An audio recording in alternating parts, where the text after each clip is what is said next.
point.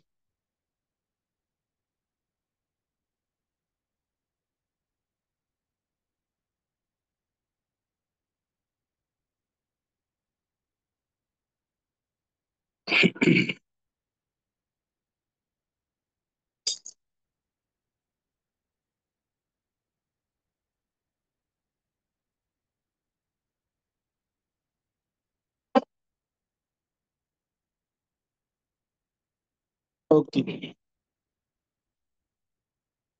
Question दिसतो सगळ्यांना. From the following information of Jitendra Club, you are required to prepare income and expenditure account for the year ended 31st March 2004 and balance sheet as on that date. तो मार्च 2004 चा आपल्याला final accounts बनवायचं. ठीक आहे. आता ही जी balance sheet दिली आहे question मध्ये ही 2003 ची आहे, म्हणजे ओपनिंग बॅलन्स शीट आहे की नाही. ओपनिंग बॅलन्सला ट्रीट करण्याची वेगळी पद्धत आहे आपली. सगळ्यात पहिला आपण कुठे जातो, रिसिट साइड वरती. येस, आणि रिसिट साइड वरती आपल्याकडे 3 ऑप्शन्स आहेत, OIL म्हणजेच काय, opening asset, income, liability. Perfect. So balance brought down, balance brought डाऊनचा अर्थ काय असतो, कॅश. आणि ही कोणती कॅश असते, ओपनिंग असेट. ठीक आहे, ठीक आहे. बॅलन्स ब्रॉट डाऊनचा अर्थ असतो कॅश, ही असते ओपनिंग असेट.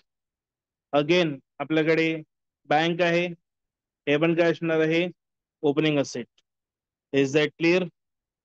इथे कसं आहे, आता इथे 2 नसला पाहिजे होता, बॅलन्सला अंडरलाईन करून कॅश आणि बँक असं असायला होतं, प्रिंटिंग मिस्टेक आहे. तर दोन्ही आपले ओपनिंग असायचं. त्यानंतर काय, सबस्क्रिप्शन. सबस्क्रिप्शन कुठे येतं, income. Subscription, income from cricket match, income.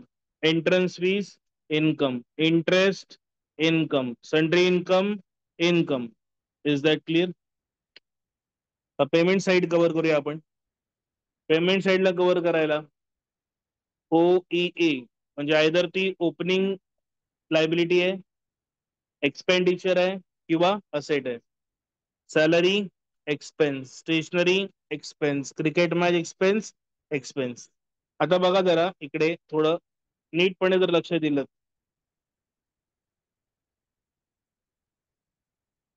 इथे आहे इन्कम फ्रॉम क्रिकेट मॅच, बरोबर. आणि इथे आहे cricket match expenditure. Yes or no. मोठं कोण आहे, इन्कम मोठी आहे इथे की एक्सपेन्स मोठा आहे इकडे, इन्कम मोठी आहे की नाही. मग लक्षात घ्या, इन्कम जर मोठी असेल, एक्सपेन्स लिहिलं ठीक आहे, पण ऍक्च्युअल इफेक्ट द्यायचा less from income. Is that clear. मग इकडे काय येणार, टिक मार्क. तो पर्टिक्युलर खर्च त्या पर्टिक्युलर इन्कमचा आहे ना, मग तो मॅच केला पाहिजे आपल्याला. आलं लक्षात. क्रिकेटची मॅच घेतली, त्यातनं पैसे मिळाले, कारण आपण फी लावली असेल की मॅच खेळायची असेल तर फी भरा आमच्याकडे. मग आता मॅच खेळण्यासाठी मी फी घेतली, मग जर फी घेतली आहे तर मग त्यांना स्वच्छ मैदान, बसण्याची व्यवस्था, पाण्याचं पिण्याचं पाणी, स्वच्छ टॉयलेट, साफसफाई, हे सगळं करण्यासाठी मला खर्च येतोय की नाही, त्या मॅचचा खर्च येतो. मग ते आपल्याला सेटअप करणं गरजेचं, म्हणून आपण सेटअप करतो. Is that clear. एनपीओ मध्ये कधी पण मॅचिंग एक्सपेन्स आणि मॅचिंग इन्कम असेल, दोघांना कम्पेअर करायचं आणि जे मोठं असेल ना दुसरं त्यातनं मायनस करायचं. आता समजा एक्सपेंडिचर इकडे असता रुपये आणि इन्कम 675, मग मी इन्कमच्याकडे आलो असतो आणि तिथे लिहिलं असतं लेस फ्रॉम एक्सपेंडिचर, का तर खर्च जास्त झाला म्हणून. Is that clear. Insurance expense, sundry expense, expense, garden expense, expense, sports expenditure, expense. आणि हे जे आहे हे काय आहे, एसेट्स. क्लिअर. मग first step receipt side, second step payment side, third step liability side. बरोबर आहे नाही. Capital fund, opening capital fund. Yes or no? Yes. Land and building fix asset आहेत, asset. Land and building fix asset आहेत, assets.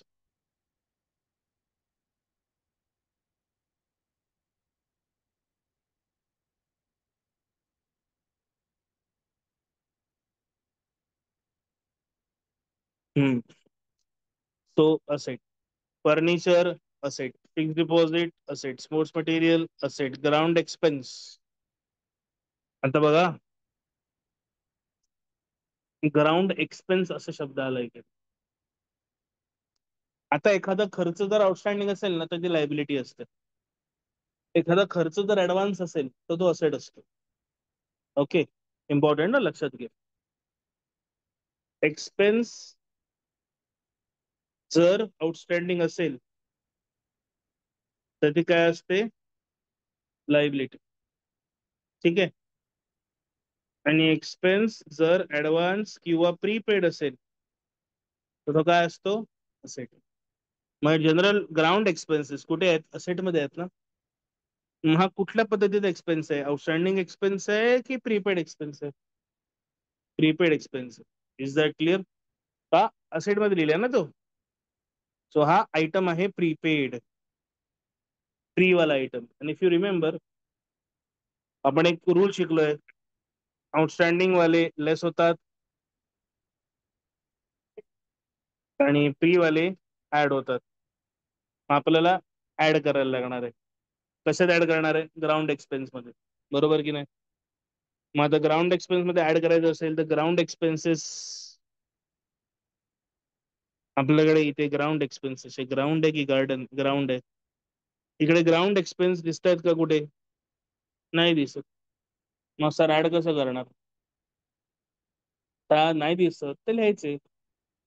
Add करणं आणि लिहिणं एकच आहे की नाही? ठीक आहे. Investment asset. Opening cash in hand 200-400, cassette bank 200-400. तिकडे पण 200-400. सेम आहे तर काय करणार? कॅन्सल करणार. सेम आहे तर काय करणार? कट करणार. Are we clear on this? Perfect. आता adjustments. Outstanding subscription for 3-4 not received 22,000. Outstanding for 4-5 received 60. आता बघा, आपलं जे इयर एंड आहे हे आहे 3-4. ठीक आहे.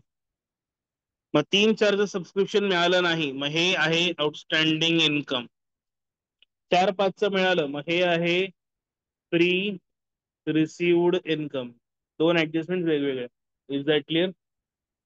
प्रेझेंट इयरचं नाही मिळालं, आउटस्टँडिंग इन्कम. नेक्स्ट इयरचं मिळालं, pre received income. Outstanding income add to income, balance sheet, asset side. Outstanding income add to income, balance sheet, asset side.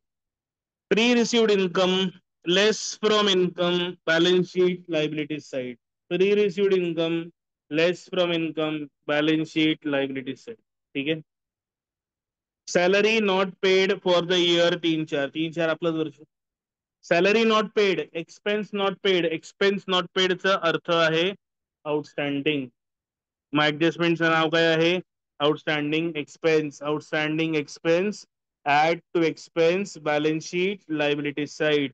Outstanding expense add to expense, balance sheet, liability side. सॅलरीच्या बदला tick mark आला इकडे. आणि हा सबस्क्रिप्शनच्या बाजूला पण किती tick mark आहेत? 2. आता प्रीपेड इन्शुरन्स म्हणजेच काय? Prepaid expense. Prepaid expense less from expense, balance sheet, asset side. Prepaid expense less from expense, balance sheet, asset side. इन्शुरन्सच्या बाजूला tick mark. Interest of ₹125 has accrued but was not received.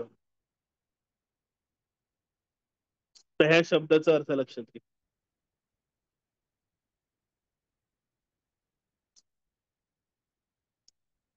Accrued but not received याचा अर्थ आहे due but not received. Due but not रिसिव्हडचा अर्थ, due but not रिसिव्हडचा अर्थ outstanding income असा असतो. Is that clear? Due but not received, due but not paid. Due म्हणजे झालं, आता फक्त पेमेंट बाकी आहे. ठीक आहे, घेणं बाकी आहे किंवा देणं बाकी आहे. घेणं बाकी असेल आउटस्टँडिंग इन्कम, देणं बाकी असेल आउटस्टँडिंग एक्सपेन्स. इथे एक्सपेन्स आहे हा, सॉरी इन्कम आहे ही. का ड्यू बट नॉट रिसिव्ड म्हणाले ना, मिळालं नाही. Outstanding income, outstanding income add to income, balance sheet, asset side, interest मगच्या बाजूला टेक मग. ठीक आहे.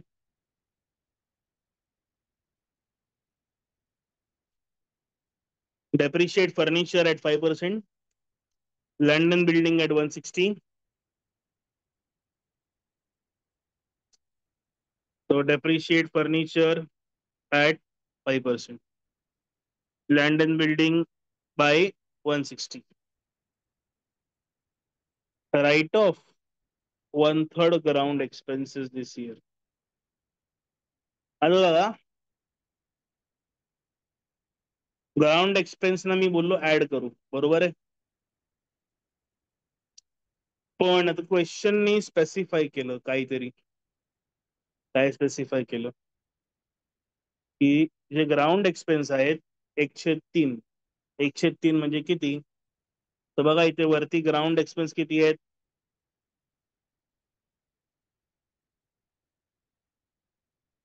1500 रुपये, बरोबर आहे. ठीक आहे, 1500 रुपयाचे ग्राउंड एक्सपेन्स, 103 म्हणजे 500 रुपये आहे की नाही. तर 1500 ला 103 करणार तर 500 उत्तर येणार ना. क्वेश्चन काय म्हणाला? फक्त 500 रुपये जे आहे ते काढा. Write off one third expense this year. याचा अर्थ हे जे 1500 रुपये आहे त्यातनं ह्या वर्षी फक्त वन थर्डच काढायचं. मग मी याला स्प्लिट करतो. एक 500 रुपये, दॅट इज वन थर्ड. उरलं किती? 1000 रुपये. एवढेच काढायचे. मग ऍड किती होणार? एवढेच. बाकीचे तर काय करायचं? पहिलं काय होतं? असेट. आता पण काय असणार आहे? असेट. Is that clear? समजलं? Entrance fee treated as revenue income. Revenue इन्कमचा अर्थ रिसिप्ट. आपण त्याला रिसिप्ट ठेवलंय ना. पार्किंग समजली? आता काय करायचंय? सॉल्व्ह करायचं. सॉल्व्ह करायला काय बनवायचं? Same income expenditure balance sheet. जसं मार्किंग केलं त्याच क्रमाने आपल्याला ते सॉल्व्ह पण करायचं, काही वेगळं करायचं नाही. ठीक आहे.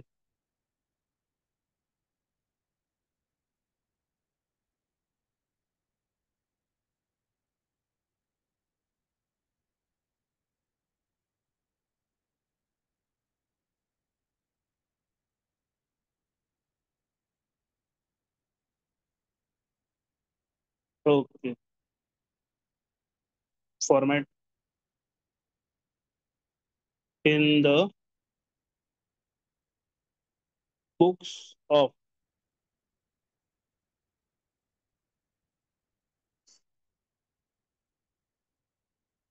Jitendra club.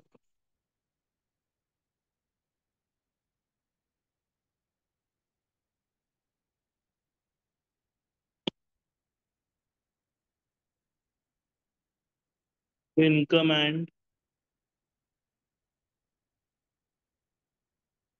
Expenditure account for the year ended 31/3/2003.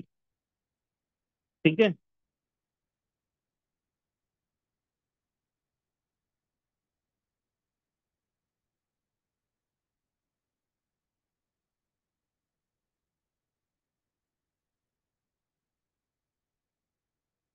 Expenditure rupees income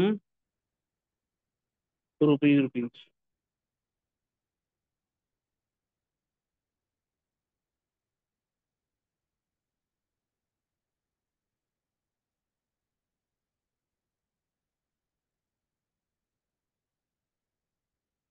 ठीक आहे, सेम लाईन्स वरती आपल्याला बनवायची आहे ती म्हणजे balance sheet.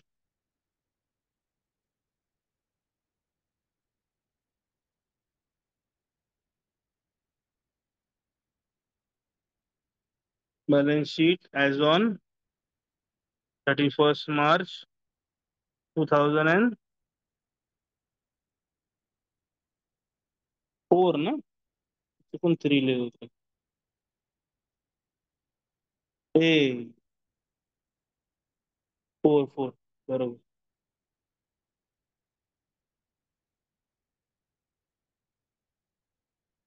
Liabilities rupees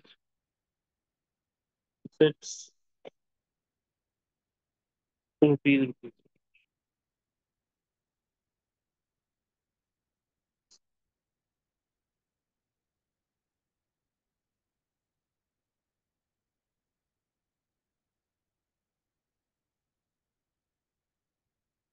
capital fund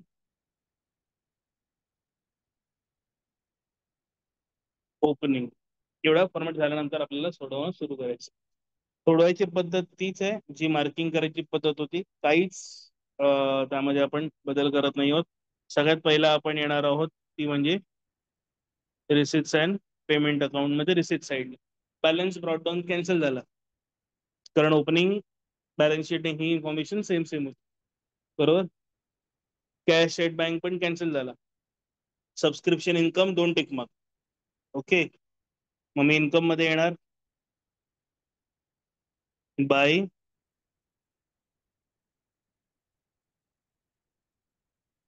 subscription account, sorry not account, only subscription.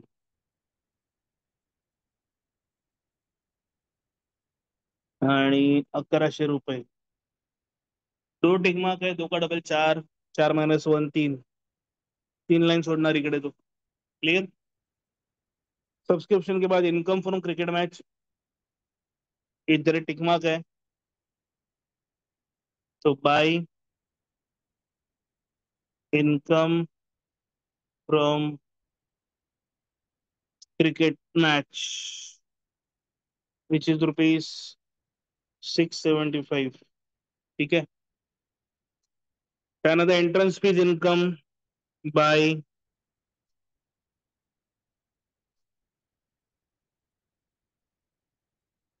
₹475, entrance fee 475 directly by. Interest income by interest, आत लिहू की बाहेर लिहू? आतमध्ये सर, तो टिक मार्क केलाय ना आपण। अँड बाय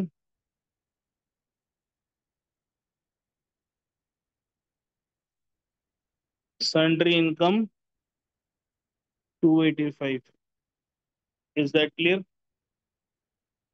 बरोबर। एकदा कोणाची बाजू आहे? पेमेंट साईडची बाजू, बरोबर आहे, पेमेंट साईडची बाजू। मग ह्या साईडला सगळ्यात पहिलं salary, salary expense to salary tick mark आहे आत लिहायचं ना बाबा। स्टेशनरी एक्सपेन्स टू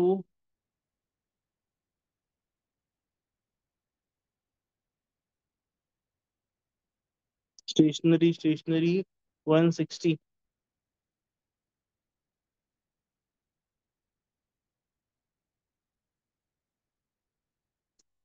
त्यानंतर क्रिकेट मॅच एक्सपेन्स आपण एक्सपेन्स मी लिहिणार होतो, आपल्याला कळलं इन्कम दिली आहे, एक्सपेन्स आहे, हे छोटं आहे, मग त्यातनं आपण वजाबाकी करूया। मग आपण इकडे येतो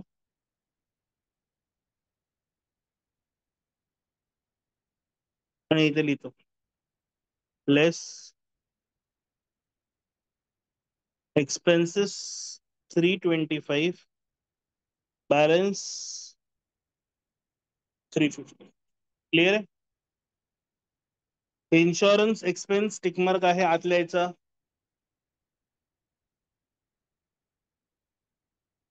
तो इन्शुरन्स ₹60 ओनली. सुंदरम सन्ट्री सन्ट्री एक्सपेन्सेस सुंदरम वाचलं मी, बापरे. टिकमार्क आहे आतमध्ये लिहायचं. टू सन्ट्री एक्सपेन्सेस लो 90. General expenses to.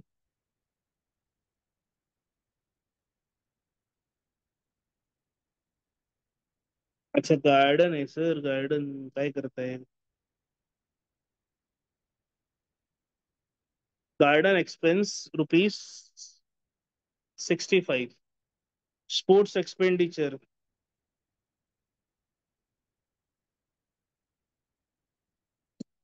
₹750. Cash in hand, cash at bank, asset asset बरोबर. येस और नो.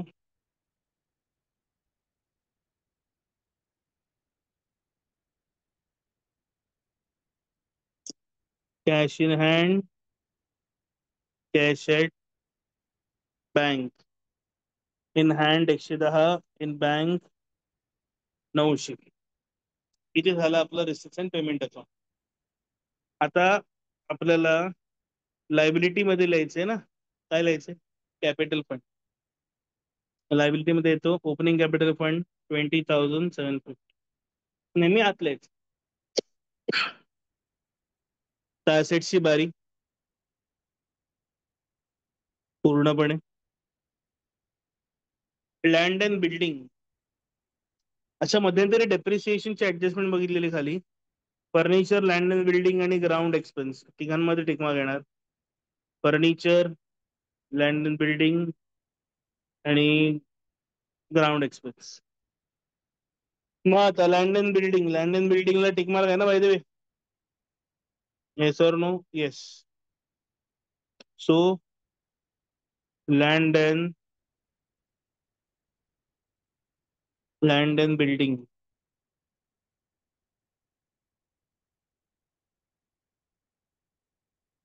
विच इज ₹13,000 आतमध्ये राहायचं. त्यानंतर फर्निचर विच इज ₹2,000. ते पण आत लिहिलं. त्यानंतर fixed deposit in. Fixed deposit तसं बँकेत असतं बघायला गेलं तर 2,000. त्यानंतर sports material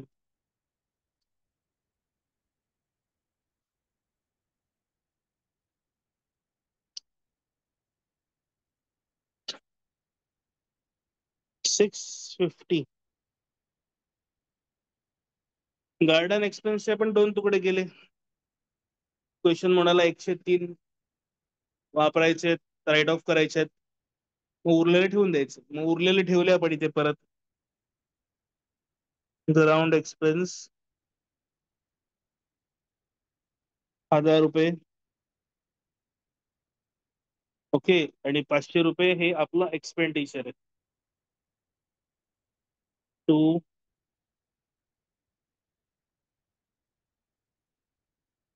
ground expense ₹500. Is that clear. Investment आहे ₹1,000 असेट मध्ये जाणार.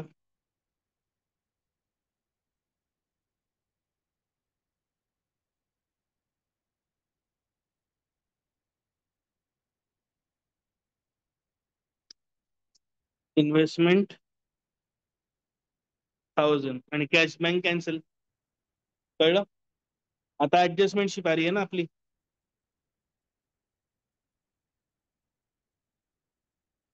पहिली ऍडजस्टमेंट सांगितली 3/4 सबस्क्रिप्शन नाही मिळालं. इन्कम नाही मिळाली, बरोबर. Outstanding income, add to income, balance sheet, asset side. मग 225 रुपये आपण ऍड करणार. ऍड आउटस्टँडिंग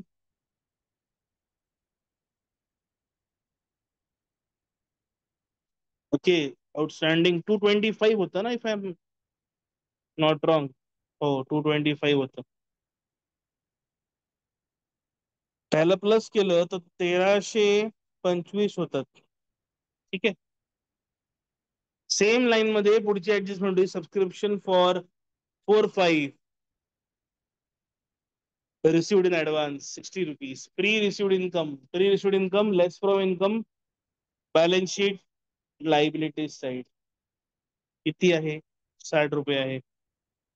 तो pre received income less from income लेस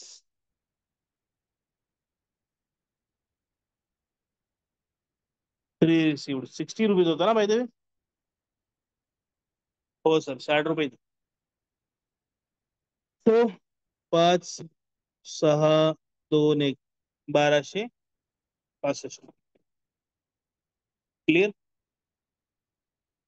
नंतर salary not paid. Not paid म्हणजे outstanding salary, outstanding expense add to expense, balance sheet, liabilities side 85 rupees. Outstanding salary, outstanding rupees,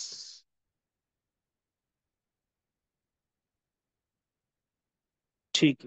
so outstanding salary add to salary ना 85 rupees. Outstanding salary add to salary 685. Second effect balance sheet liabilities side थोडं खाली घ्यायचं. Outstanding salary ₹85. Okay. त्यानंतर prepaid insurance, prepaid expense less from expense, balance sheet, asset side, prepaid insurance. ठीक.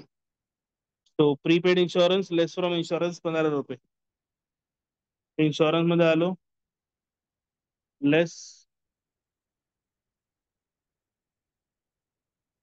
Prepaid insurance which is ₹15. 45 उरले. Balance sheet asset side, prepaid insurance 125.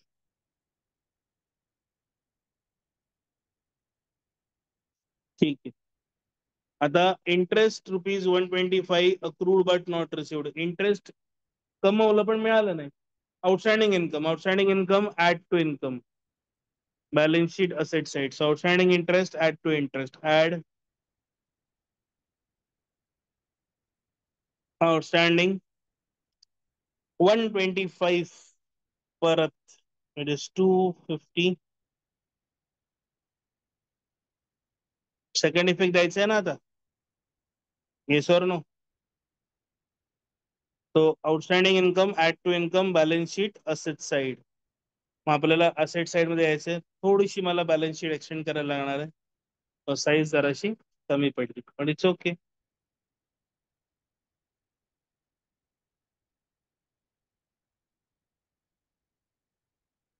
So outstanding interest, बरोबर की नाही, ₹125. Outstanding interest.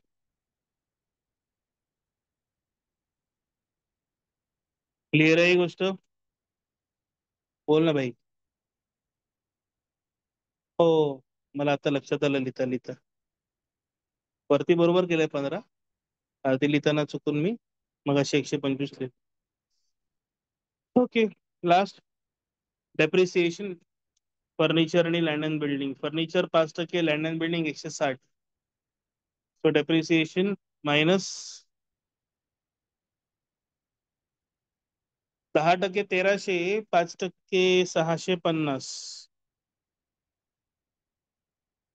आणि फर्निचरचं ना, land and बिल्डिंगचं readymade दिलंय ना.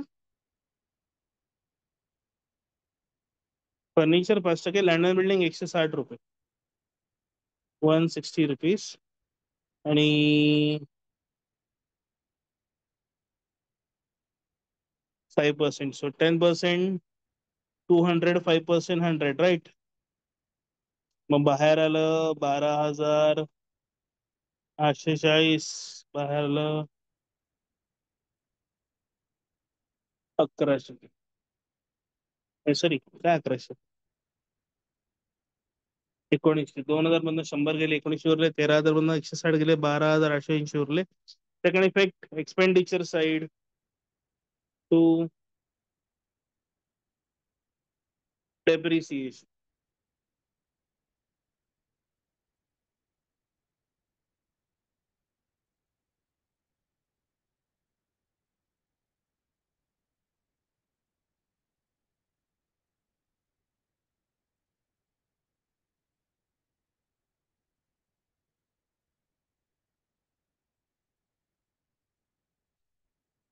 So depreciation on furniture and depreciation on land and building.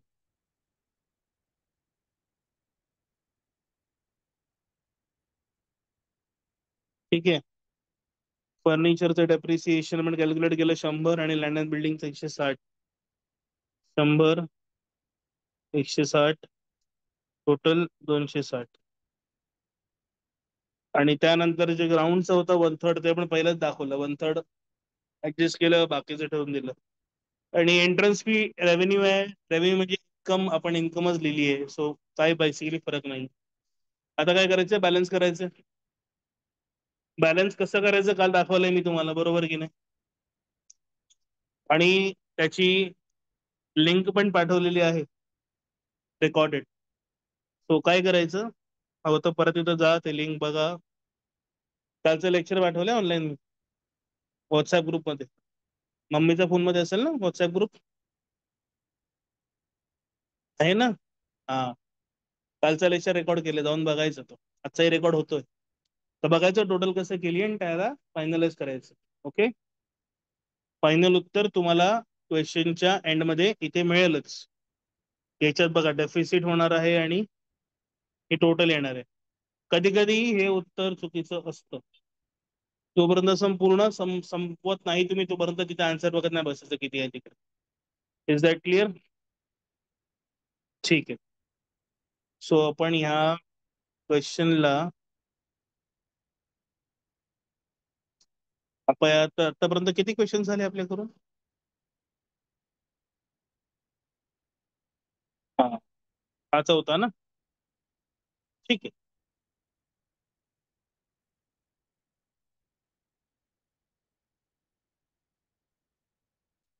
हा आपला क्वेश्चन नंबर 4. ओके.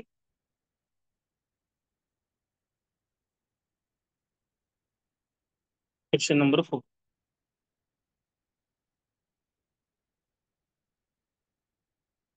हम्म.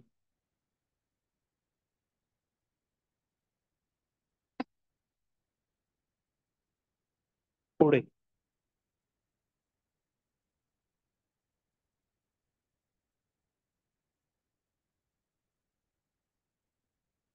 हा बनेल क्वेश्चन नंबर 5. ओके.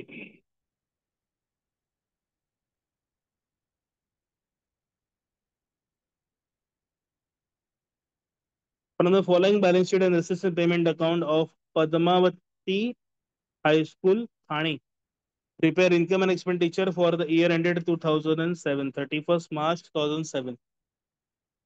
तो 0607 आपलं करंट इयर झालं. ओके. सगळ्यात पहिला कुठे बघायचं, रिसिप्ट मध्ये. नेहमी रिसिप्ट मध्ये सगळ्यात पहिला बघायचं. 3 ऑप्शन आहेत, OIL, either opening asset, income किंवा liability. Balance brought down, cash in and cash at bank, opening asset. Tuition fee एका स्कूलसाठी काय असते, इन्कम. टर्म फी काय असते? इन्कम. गव्हर्नमेंटने काय दिलं? ग्रांट दिली. काय द्यायला? सॅलरी द्यायला, है ना? So less from salary, salaries वरती tick mark. Are we clear on this? Donation for library. जेव्हा डोनेशनचं कारण माहिती झालेलं असतं, जेव्हा डोनेशनचं कारण माहिती झालेलं असतं, ती आपल्यासाठी काय बनते? लायबिलिटी. कारण ते पैसे जर त्या कारणासाठी नाही वापरले तर समोरचे आपल्यावरती केस करू शकतो. Sundry receipts income, old newspaper income, interest on investment income. Is that clear? इकडे furniture purchased asset, salary expense, rent expense, entry expense expense, stationery expense, gathering expense, repair of building expense, insurance expense, cash in hand, cash in bank assets. Clear? आता balance sheet मध्ये येऊया आपण. Entrance fees add to capital, capital fund, opening capital, furniture asset, laboratory asset, library asset, investment asset, cash in hand, cash at bank 5 आणि 15, आणि opening cash in hand, cash at bank 5 आणि 15 same आहे. काय करायचं? Cut. Outstanding tuition fee, outstanding वाले minus, less from tuition fee, tuition फीच्या बाजूला tick mark. Is that clear? समजले? आता adjustment, tuition fee receivable, outstanding income add to income, balance sheet asset side. Outstanding income add to income, balance sheet asset side. Always remember, receivable म्हणजे outstanding income. ठीक आहे? पण tuition फीच्या बाजूला माझा दुसरा टिमाग येणार आहे, पहिला ऑलरेडी झालेला आहे. Salaries are still payable, still payable म्हणजे आउटस्टँडिंग. ऍडजस्टमेंटचं नाव काय आहे? Outstanding expense. Outstanding expense add to expense, balance sheet liability side. Clear आहे ही गोष्ट? सॅलरीच्या बाजूला दुसरा टेक मार्क आहे की नाही? त्यानंतर rent paid advance, prepaid expense, prepaid expense less from expense, prepaid expense less from expense, balance sheet asset side. रेंटच्या बाजूला काय करायचं? आपल्याला टेकमार्क करायचे. ओके. आता बघा हे इम्पॉर्टंट आहे, वाचा जरा काय लिहिलंय.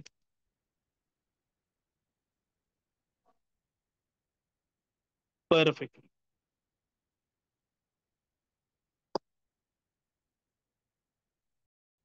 This meeting is being recorded. हम्म.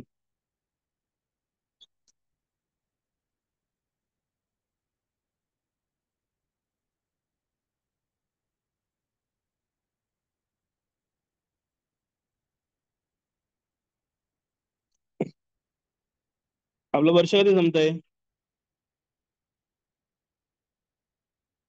31 मार्च 2007. त्याने पेमेंट कधीपर्यंत केलंय? 30 सप्टेंबर 2007. एप्रिल, मे, जून, जुलै, ऑगस्ट, सप्टेंबर, 6 months. काय आहे 6 months? Paid in advance. मला का लक्षात गाडवांनो? मग वरती जी रक्कम दिली आहे ना इन्शुरन्सची, ती किती महिन्याची आहे? 12. मग 12 महिन्याचे 20,000, 6 महिन्याचे किती? कळलं का? 6 months 10,000. कळलं? So prepaid expense less from expense, balance sheet asset side, insurance वरती एक मग. Depreciate furniture, library, computer laboratory. ठीक है, furniture, library, computer laboratory. Important note, depreciation to be charge on closing balance. ठीक है, काय problem, less from asset expenditure. ठीक है, लेस फ्रॉम असेट एक्सपेंडिचर। हा आहे आपल्यासाठी क्वेश्चन नंबर 5.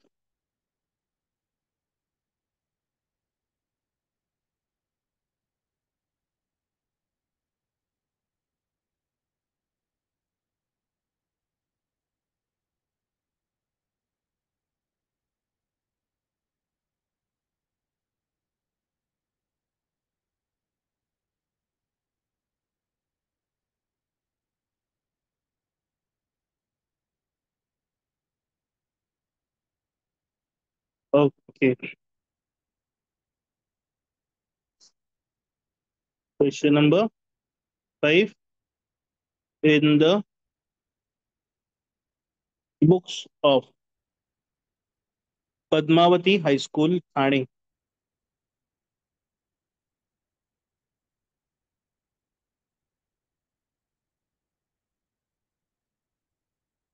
ठीक है, income and expenditure account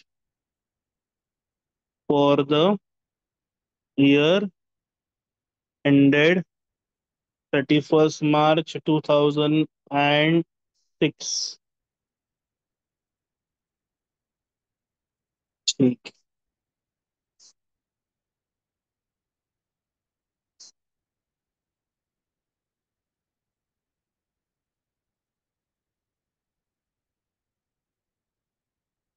expenditure rupees rupees, income rupees rupees.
Balance sheet as on 31st March 2006।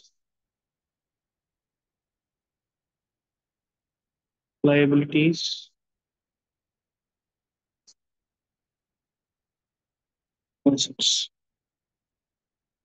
ठीक है।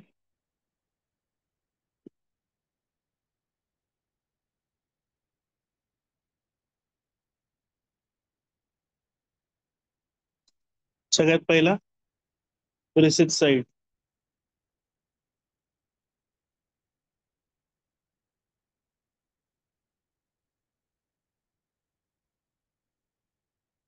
So cash in and cash out bank cancel झाला, ट्युशन फीस कुठे येणार, इन्कम मध्ये।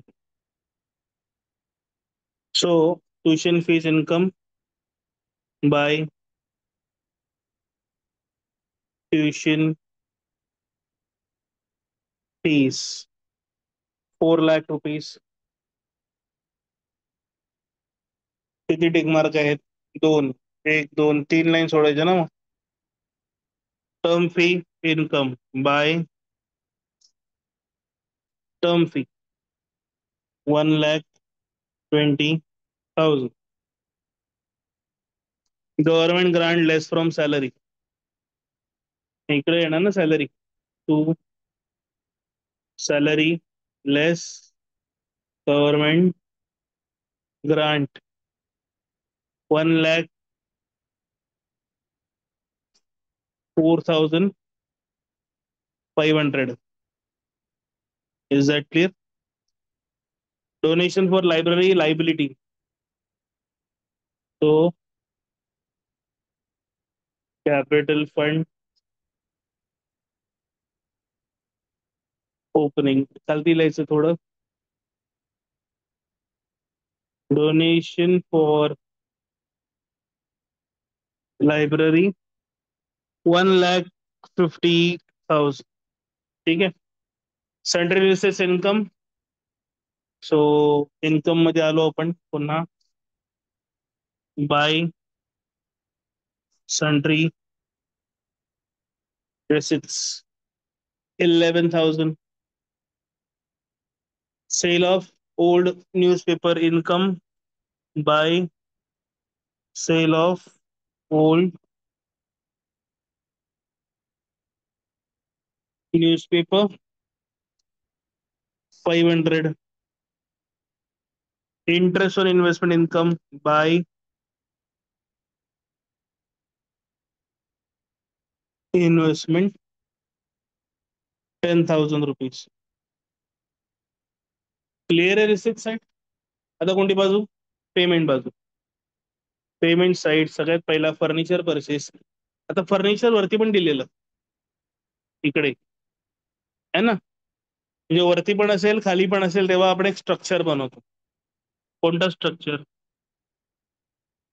फर्निचर लिहिलं इकडे,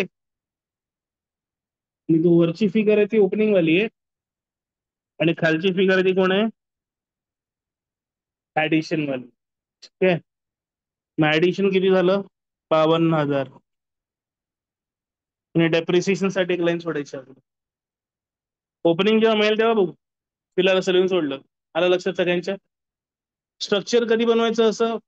बॅलन्स शीट मध्ये पण ओपनिंगची इन्फॉर्मेशन आहे, पेमेंट मध्ये पण प्रेझेंट असेट अवेलेबल आहे, म्हणजे तो न्यू परचेस आहे. मग त्यावेळेला हे स्ट्रक्चर म्हणजे opening, addition, total minus depreciation. ठीक. त्यानंतर salary. Salary expense 3 lakh rupees. Salary expense 3 lakh rupees. Government grant त्यातनं मायनस करायची. 005 कॅरी 1.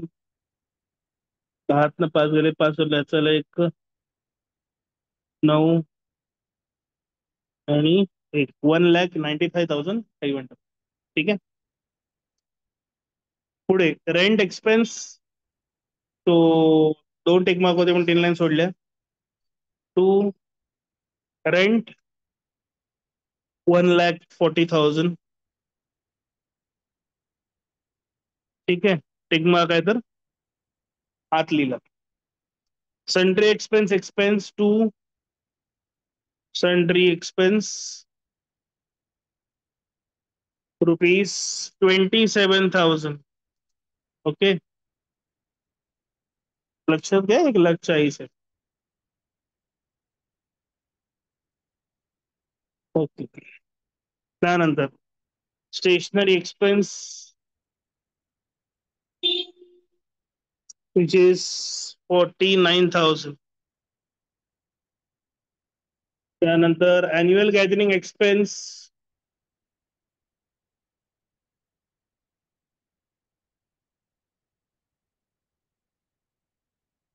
which is 24,000. त्यानंतर रिपेअर ऑफ बिल्डिंग एक्सपेन्स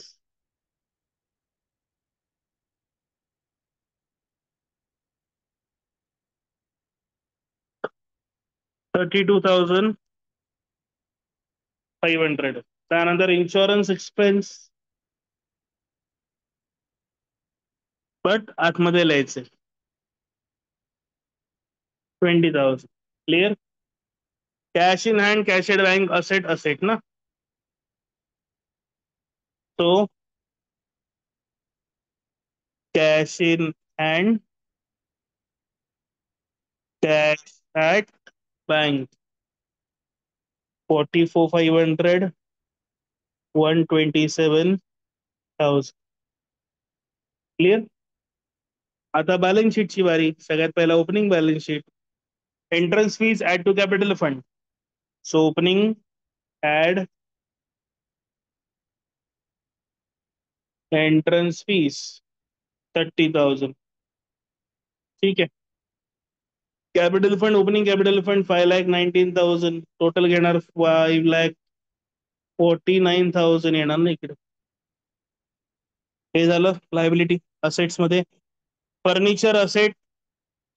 आता ऑलरेडी आपण फर्निचर साठी एक जागा बनवून ठेवली आहे इकडे, त्याला जोडणार त्याच्यामध्ये ना. So it is 1,36,000. ओके. 8 5 13 आणि 6 1,36,000. Computer laboratory.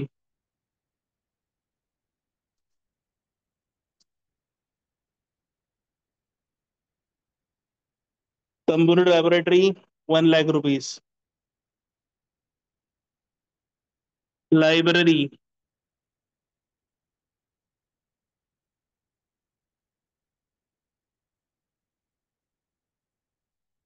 Library library library ठीक. मग लायब्ररी होती. येस और नो. मग आतमध्ये लिहायचं 1,25,000. इन्व्हेस्टमेंट असेट 2,00,000 रुपये. Cash in and cash bank cancel and outstanding tuition fee less from tuition fee.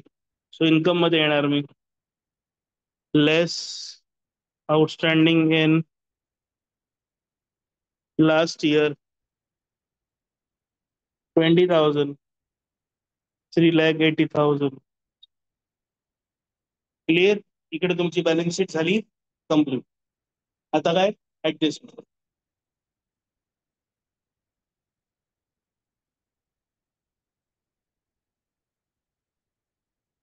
पहिली adjustment outstanding income, outstanding tuition fee. Outstanding income add to income balance sheet asset side. तो outstanding tuition fee add to tuition fee. So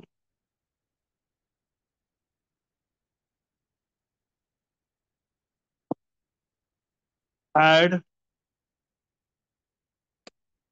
outstanding 1,50,000 5,30,000. Is that clear.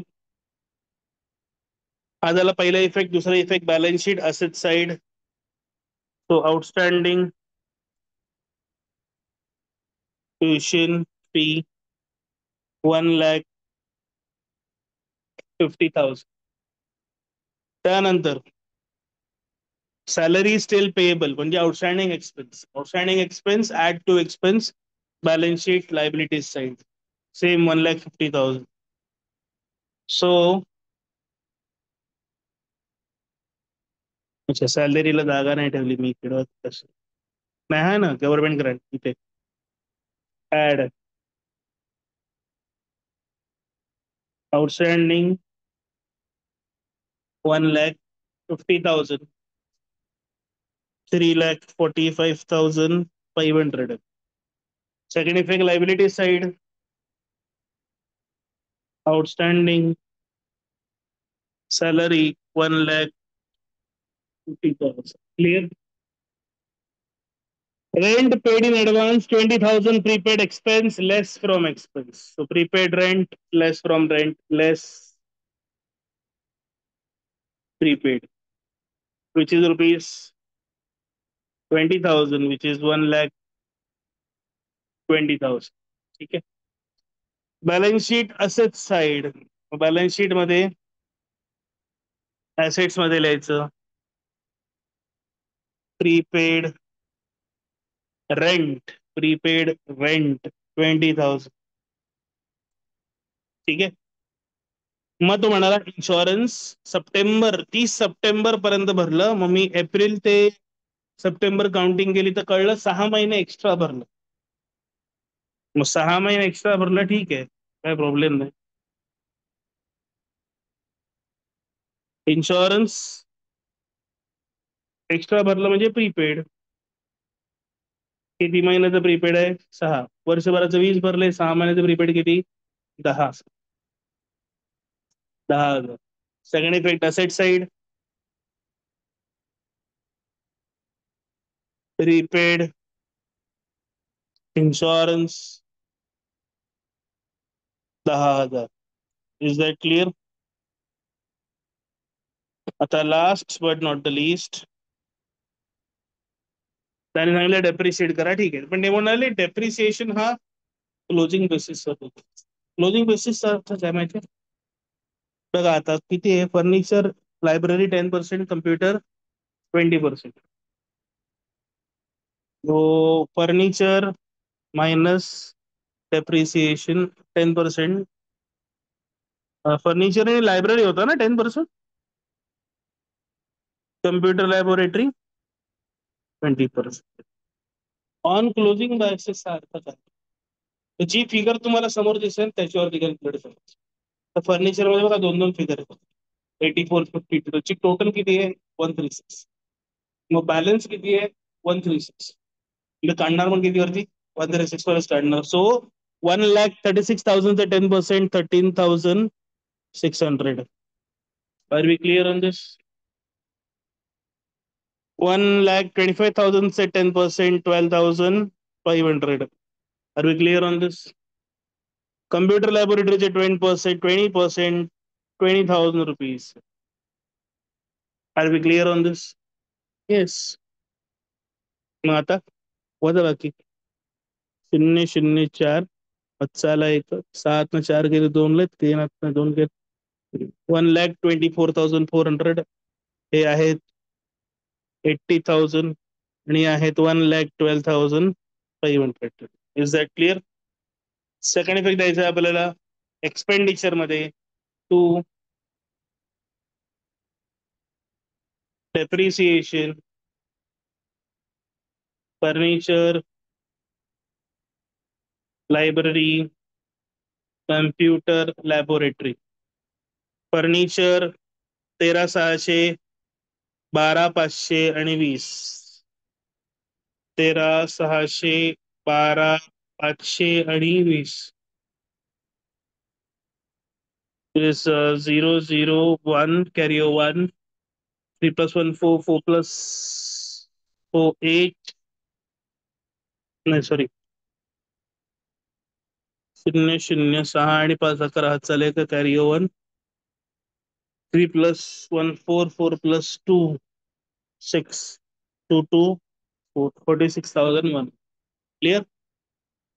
सगळं झालं. आता काय? आता तेच balance जे की मला तुम्ही करून देणार आहात. Are we clear on this? Perfect. हा होता आपला क्वेश्चन नंबर 4 आणि हा जो आपण केला हा होता आपला क्वेश्चन नंबर 5.